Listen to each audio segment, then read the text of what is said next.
All right, welcome back. Welcome back, everyone. Really appreciate your viewership, your listenership, your whatever, however you're digesting and absorbing this information, whether you're watching or listening while driving down the road, or maybe you're on a train to California. Who knows? Who knows? But I appreciate you being back on here again. This is Jeff Lamberts, and I want to welcome our special guest today, Mike Newell, fitness expert from the West Coast, Oregon. He's got a 3-hour difference from me. I've been to Oregon a handful of times, never visited your city, but absolutely loved every time I was in Oregon, Washington, the PNW.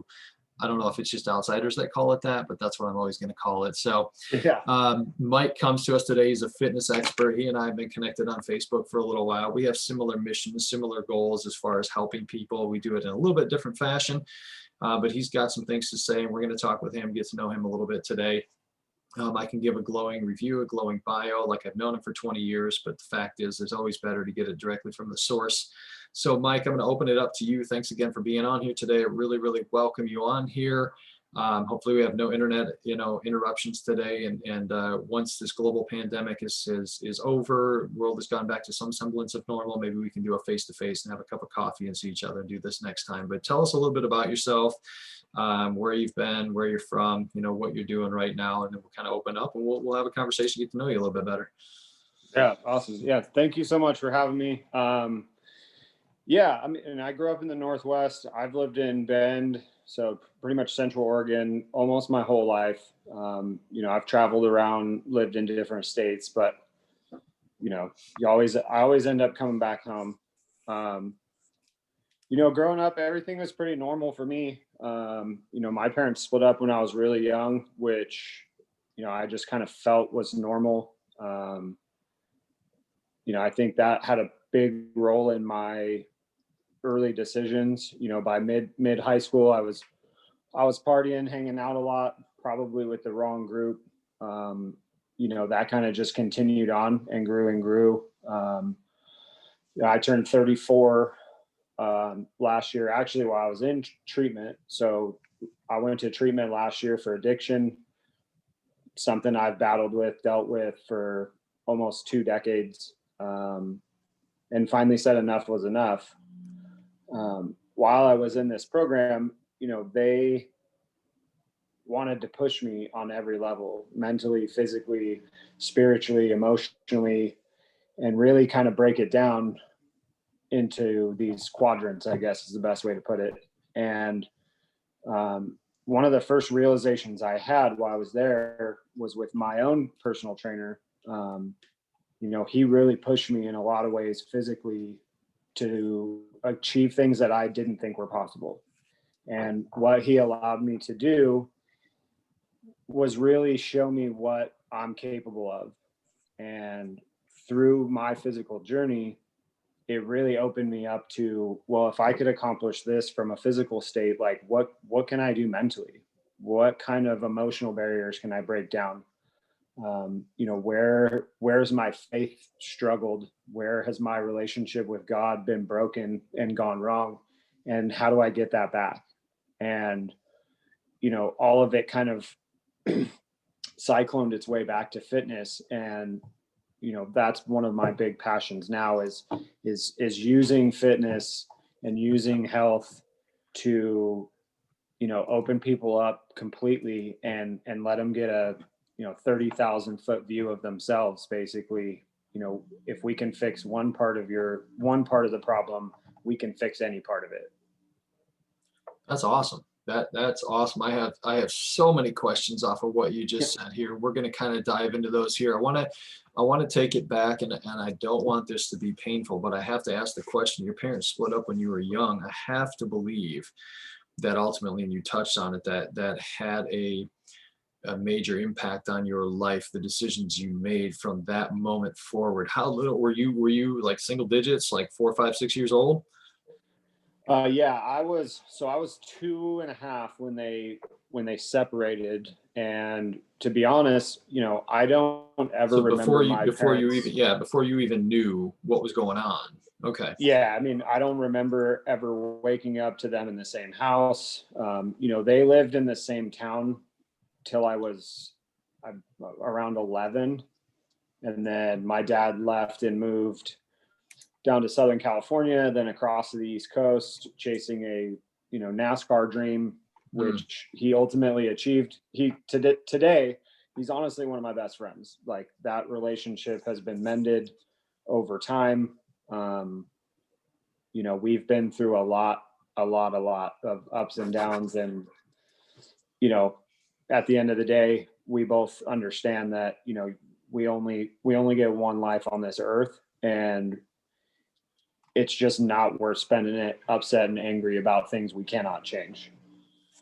That's powerful. That's powerful. I'm glad that you've, at a relatively young age of only 34, I don't know how long you've had a good relationship with your dad, but you have the fact that you have that, where I know personally people that are in their, double your age, that, their father is gone, their mother is gone, and they never were able to, through whatever reasons, mend that relationship. So I commend you and him for stepping up and doing that on that. Now I've got to ask them too, with your experience with that, some of your friends, your peers as a kid, did you recognize that as normal too? Did they have parents that were separated, divorced, or was it just something that you experienced firsthand? Everybody else still had parents that were together. Yeah, I mean, for the most part, everybody I kind of hung out with and was around, their families, their parents were together. And, it's interesting when you look at it from how your perspectives change, because, all I see is, two parents at home, two parents at the dinner table, they're both sitting on the sidelines at sporting events. You don't see the struggle side of things that come in any relationship. So from the outside looking in, they have, the white picket fence and fairy tale movie life, when in reality, some of those relationships were more unhealthy than the one I had with my own family. It's just, you can't see it that way. You just want it to be different. Yeah, your view of it was that they were both there. Were your parents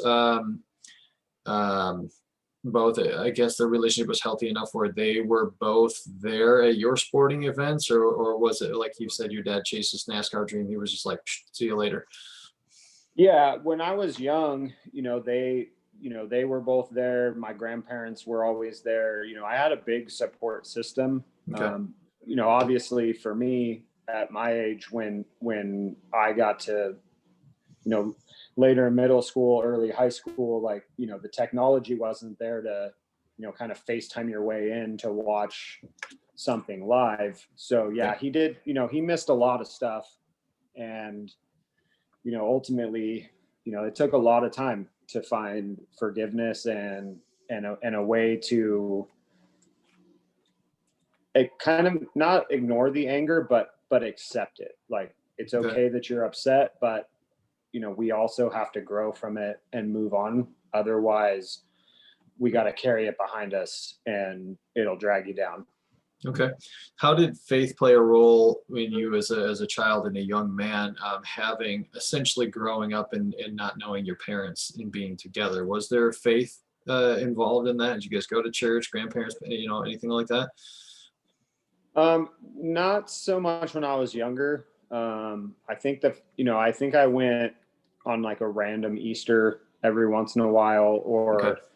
The local church would do like, some random event in the summer that would kind of get the kids outside. So we would be there, but no, it was not a steady thing in my life at the time. Okay. All right. And as far as kind of moving forward in that, you said you've had essentially a 2-decade battle with addiction on that. Like, as you were, I don't want to use the word starting with that, but I guess beginning to experiment with whatever substance it was there ever a thought of, did anybody ever kind of approach you at some point and say, that this is something you shouldn't be doing, and kind of try to turn you onto faith? Or was it more of ultimately you made a decision after a couple of decades and said, I got to make a change or I'm going to die, and this is what I know to be true, kind of a thing? Yeah. I mean, it actually, there's two big points in my life where I felt like I had kind of really accepted the fact that I had an addiction problem. When my son was born, I stopped doing everything. my ex-wife and I at the time, you know, she comes from a very religious family from Texas. So, you know, we were in church on Sundays.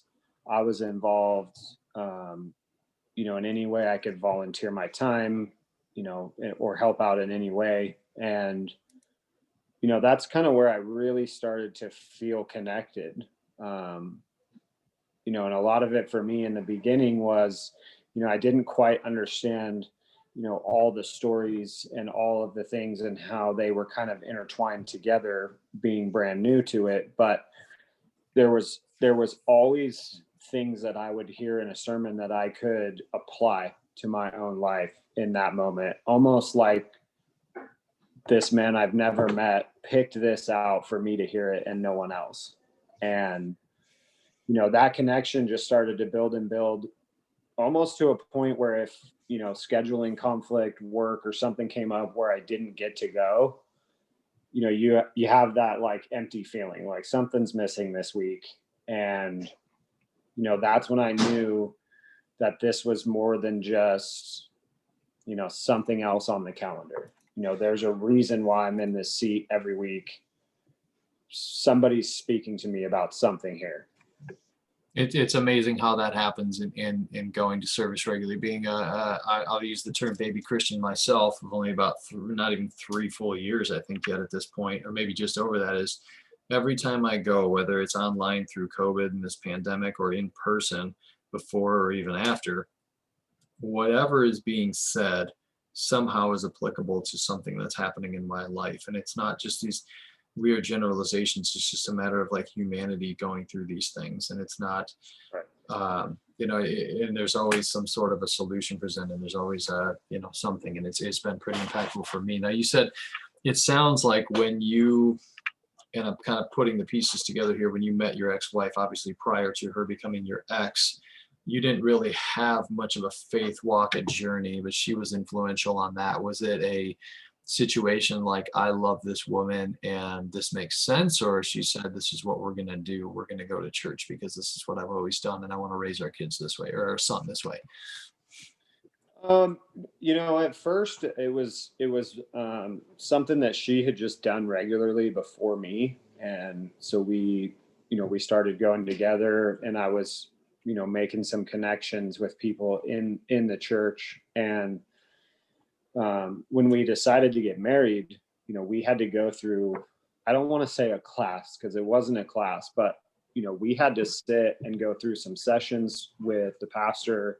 We had to do these tests that someone, I want to say it was in Harvard, but this relationship test that they give before you get married, and it kind of shows you like, hey, this is kind of where you're going to struggle in the first years of marriage. Like these areas are going to take more work and time, and being able to walk through that with the pastor, you know, he really played a big part on me wanting to continue to grow in faith and continue to learn.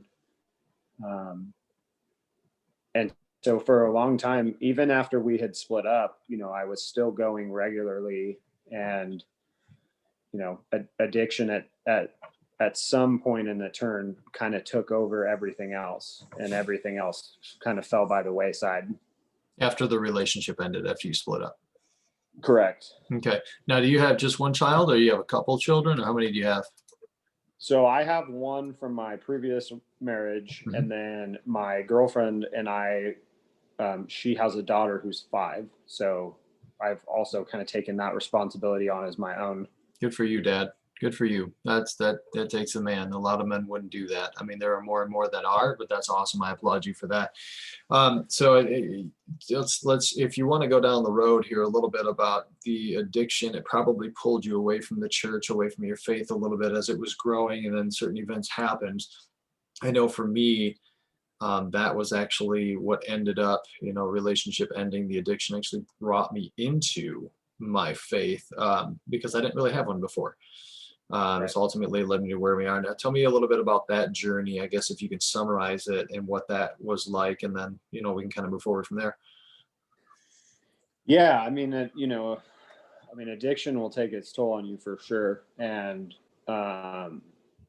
ultimately, I feel like it was very, very slowly, but it was, looking back on it, it was almost like a light switch. Once that switch got flicked, nothing else mattered, except for the using. And everything, I always had an excuse. I always had it, well, it takes up time, or it takes up money, or I can't do this because I don't want these people to see me this way, or whatever the excuse was, I would give it. And ultimately, when I knew it was enough, I mean, unless I wanted to go meet the man early, like, something had to change. Yeah. And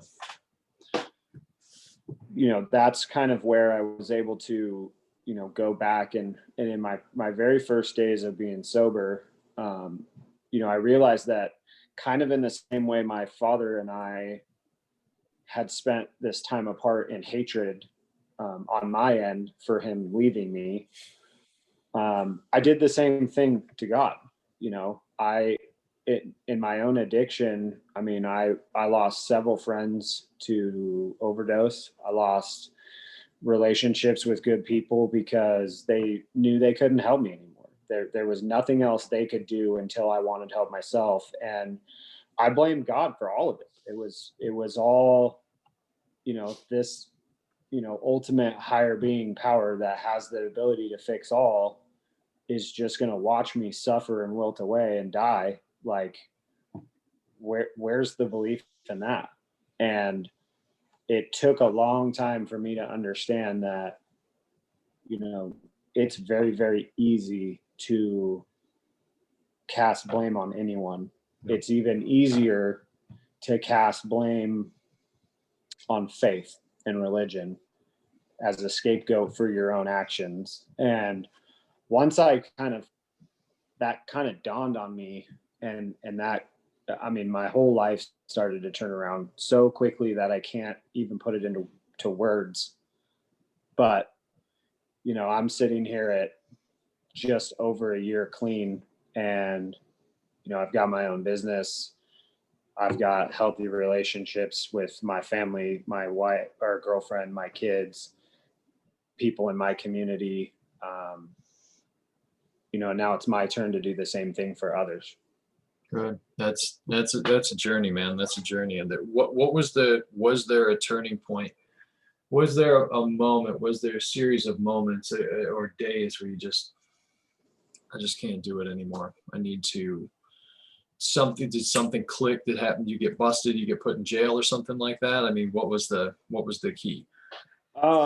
No. So I was working full time, and I got hurt playing softball, shredded a knee. And I didn't have anything to do. I was getting paid not to be at work. So I'd get up, and painkillers, other recreational drugs, booze is all around. And it was just very, very easy. And I finally got to a point where, I was using to function.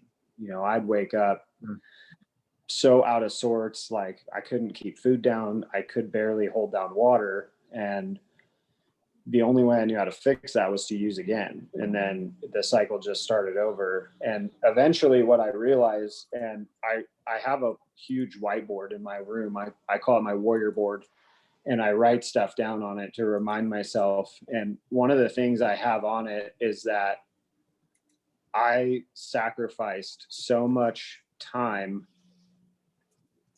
trying to die to feel a fraction of life. I mean, I was using at levels that most people would probably not survive on a daily basis just to feel any sort of function at all, which is probably for lack of a better term, hell on earth is exactly how I felt every single day. Wow. What put you into, was it a self-guided decision then on going into rehab, going in to get treatment? You had mentioned your personal trainer at some point. Did he influence that decision, or was that something that came after? So I guess two questions. What was your motivation to get into treatment? And then how did your personal trainer become part of that? Yeah. So, I mean, I just had that kind of aha moment of like, dude, you've got like one foot in the grave right now. Like you ultimately, where this road leads you.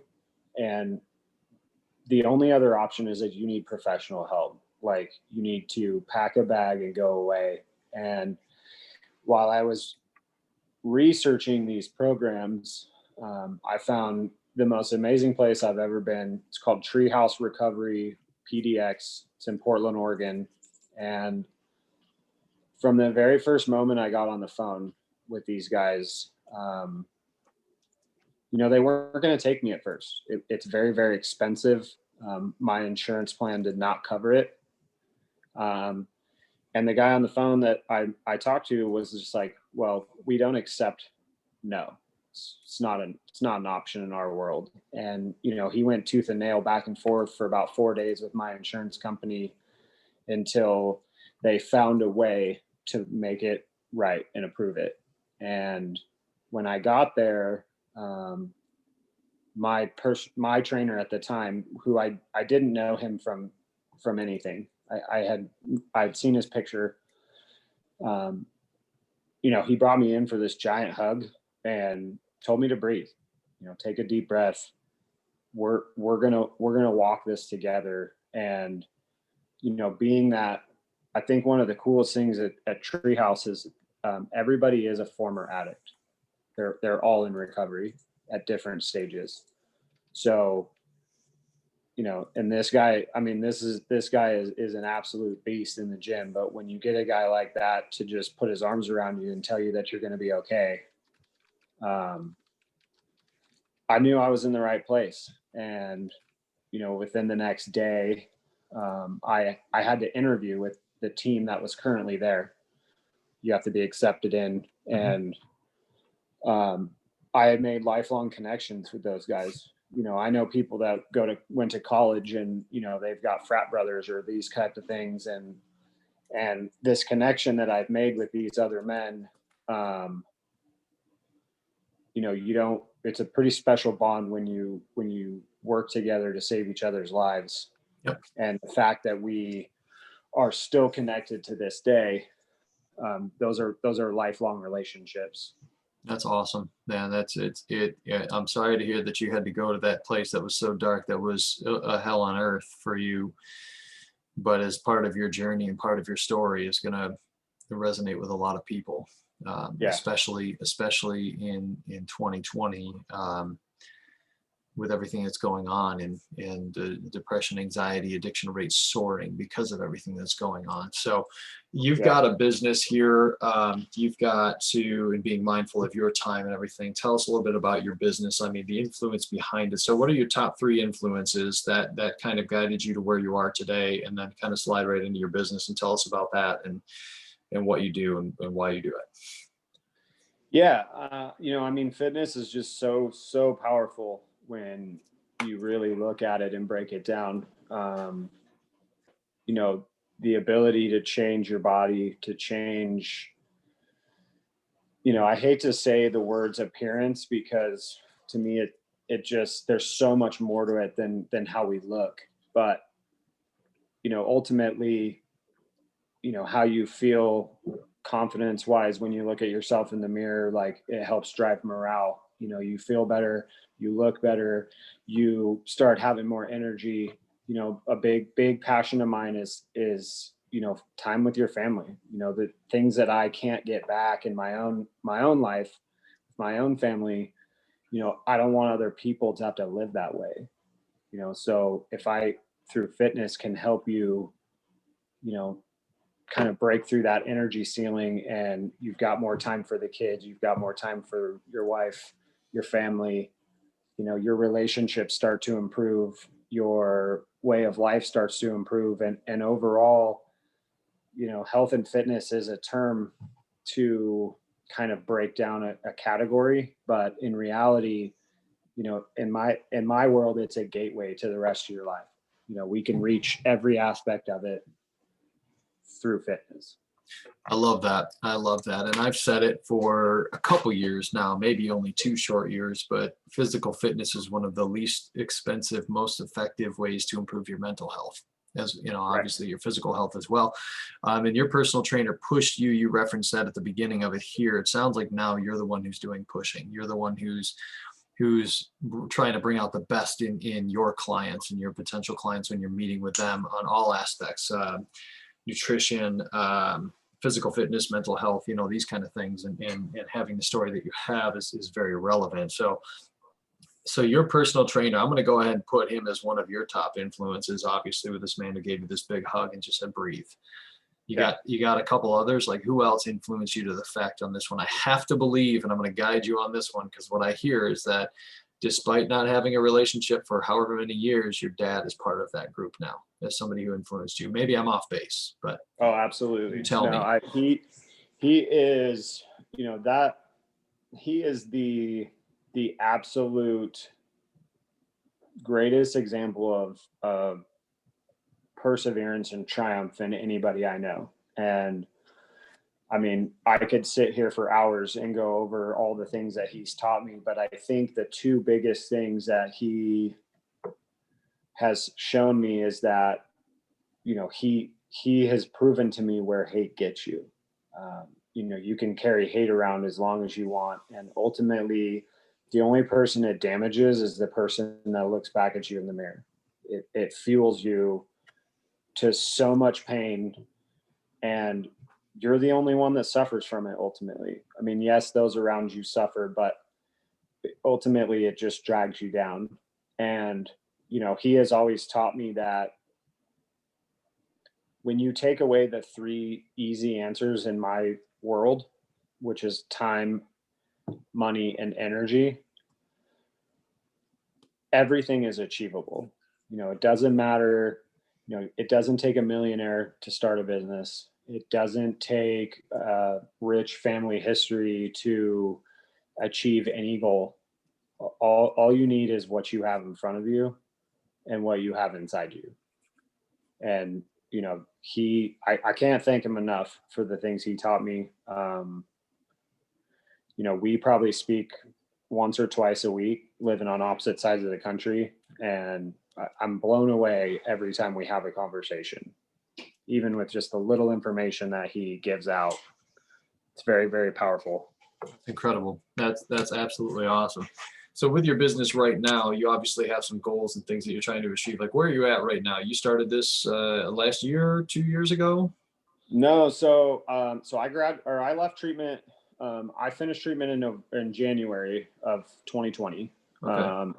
I went through the National Academy of Sports Medicine. Okay. Got certified as a trainer. So I've been doing this since about August of this year.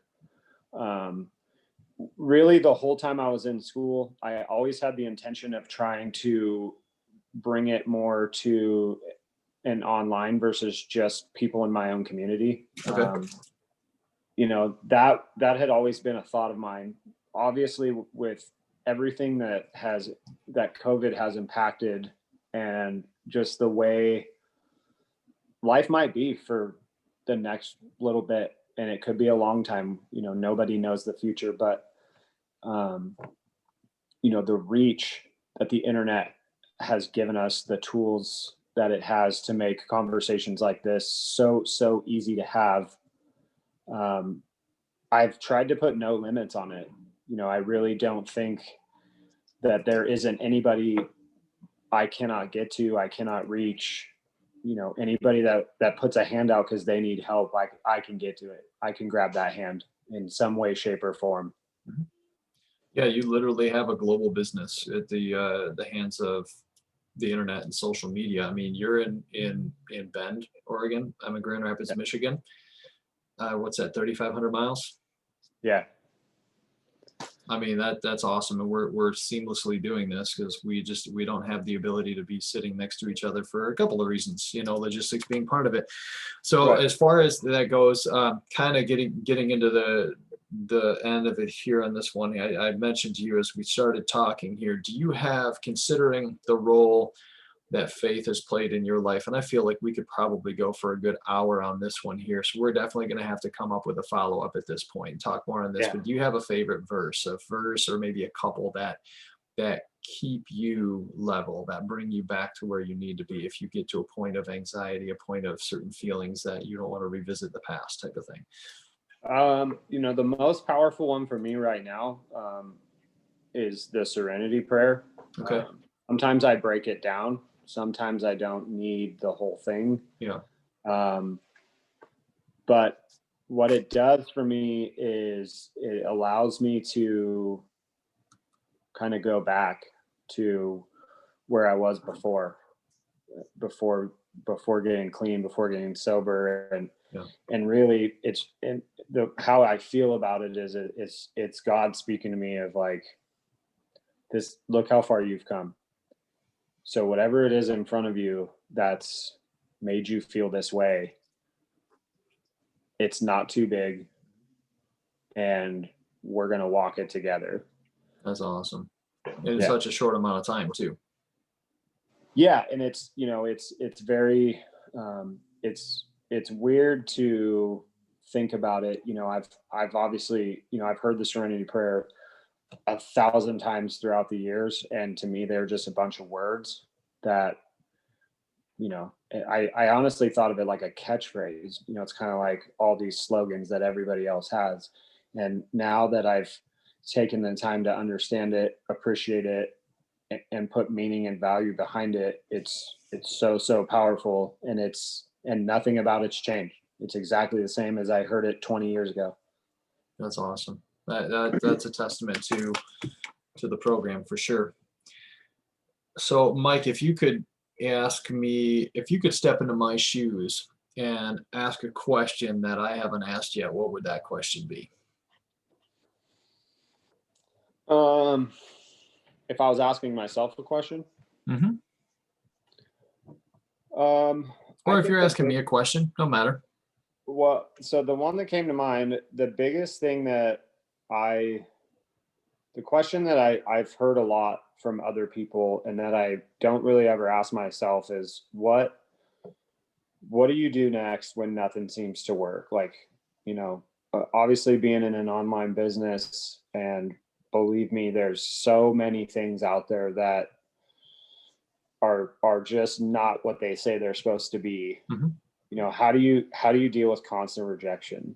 And the easy answer for me is my goal and my passion, and what I'm really trying to do here is reach out and help. And if I have to sit in front of 1,000 to help one, then I will sit in front of 1,000. If I have to sit in front of 10,000 to help one, then I will sit in front of 10,000. Wow. So the point for me is that it doesn't matter how many no's you hear, because eventually I'm going to hear yes. Mm-hmm. And that's the only thing that I'm looking for, is somebody who wants help, needs help, and is ready for help. And I'm ready. That's awesome. That's powerful, man. I appreciate you sharing that. So where can everybody connect with you? Our viewers, our listeners, how can they get in touch with you and connect with you online, social media or whatever? So I obviously, I've got my own personal profile. It's just my name, Mike Newell. I believe it's, I have an Instagram account that I don't really understand how to use it quite yet. I did start a Facebook group. It is private, but anybody that can go look for it. It's called Be About Recovery. One of my favorite phrases that some of the guys I came up with in treatment was, talk about it, be about it. And really what that means in a very simple way is, everybody likes to talk about things they're going to do. They talk about what they're going to achieve next year. They talk about, we're going to meet at this place and have dinner at this time. Like, well, if you're going to say you're going to do something, then make sure you are there to do what you say you're going to do. Yeah, you should probably start doing it. Exactly. I'm also in the process of I'm still building out another Facebook group. I will have the link on my page when it's done.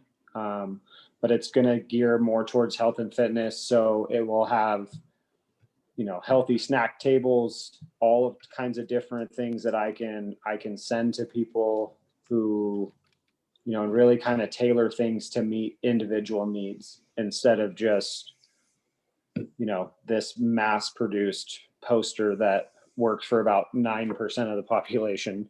Nice. I love that. I love that. Are you on LinkedIn at all, or is it primarily Facebook? And then you said you have a website? No, I just do. It's all on Facebook right now. At some point, I would like to expand it. I'm just in the I have somebody that does a lot of a lot of website design. So him and I are currently working together, but nothing up and running yet. Okay.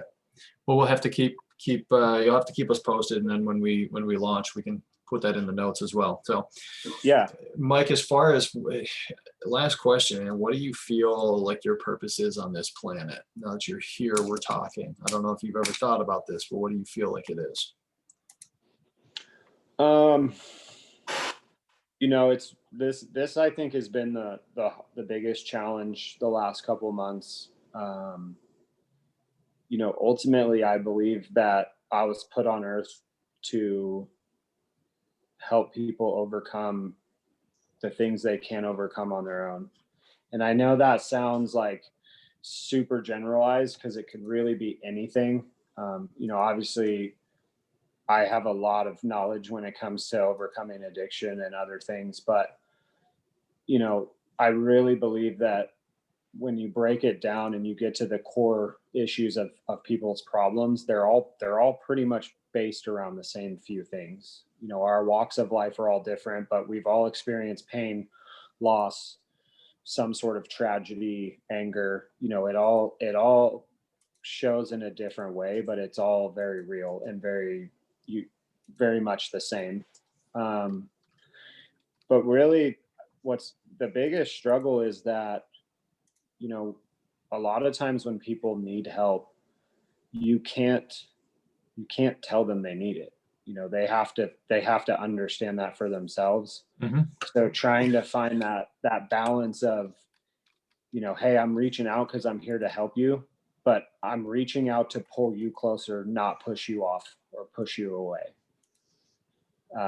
And trying to find that balance has been difficult, but we keep moving forward and keep at it every single day. Wow. That's a heck of a mission, man, and a heck of a purpose. And I really appreciate you sharing all that with us here. Like I said, there's enough that we could talk about and get another hour, another couple hours. So time is going to limit that. So we'll definitely have to do a follow-up on this one. Yeah, absolutely. So I've got all the information that I need here. Anything you want to say in closing? I just want to, I really appreciate you having me on. I want to thank you for the time. And anybody that's listening, like, please don't hesitate to reach out. Don't feel like anything is too small, or, if you're struggling with anything and it's important to you, it's important to me, and we'll fix it together. Awesome. I thank you for that. I thank you for having the heart that you have, and your willingness to help, and using your experience and your journey to be available for other people. So I really appreciate it. So thanks again for being on here. I hope you have an awesome rest of your day and a great rest of your afternoon and week. So we'll talk again soon. All right. Yeah, sounds good. Thank you so much. All right. Take care.